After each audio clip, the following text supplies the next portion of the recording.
આજે જનાક્રોશ યાત્રા મહીસાગર જિલ્લામાં બાલાસિનોર વિસ્તારમાંથી ભ્રમણ કરી રહી છે. જે રીતે રસ્તામાં જોઈએ છે કે આ ડમ્પિંગ સાઇટ છે, આખા ગુજરાતમાંથી જે હેઝાર્ડસ વેસ્ટ છે, એટલે કે હાનિકારક જે કચરો છે, જે લોકોના જીવને નુકસાનકારક છે, જમીનને નુકસાનકારક છે, હવાને નુકસાનકારક છે, પાણીને પ્રદૂષિત કરે છે, આ હેઝાર્ડસ વેસ્ટની આ ડમ્પિંગ સાઇટ છે.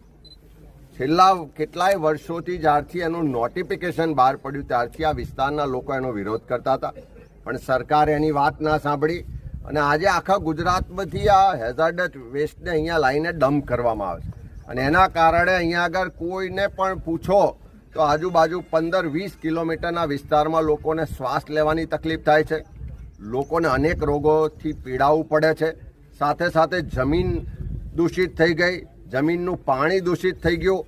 જે બોરવેલ છે એમાંથી લાલ કલરનું કેમિકલયુક્ત પાણી આવે છે. એનો સ્પષ્ટ મતલબ છે કે ડમ્પિંગ સાઇટથી હવાનું પ્રદૂષણ થાય છે, જમીનો બરબાદ થાય છે, સાથે સાથે પાણી પણ પ્રદૂષિત થાય છે. અને આ થવા પાછળનું જો એકમાત્ર કોઈ કારણ હોય તો ભાજપના નેતાઓની આમાં ભાગીદારી છે. કેટલાય ભાજપના નેતાઓના આમાં કોન્ટ્રાક્ટ ચાલે છે અને સરકારને પણ દર મહિને કરોડો રૂપિયાનો હપ્તો જાય છે. એટલા જ માટે લોકોની ફરિયાદો, લોકોની તકલીફો, લોકોની જિંદગી સાથે ખેલી અને સરકાર આને બંધ કરાવતી નથી. પાણી પ્રદૂષિત થવા પાછળનું જે ખેડૂતોએ રજૂઆત કરી કે આ જ કેમ્પસમાં અનેક રિવર્સિબલ બોર બનાવ્યા છે કે જેમાં પ્રદૂષિત કચરો, પ્રદૂષિત પાણીને નીચે જમીનમાં ઉતારવામાં આવે છે.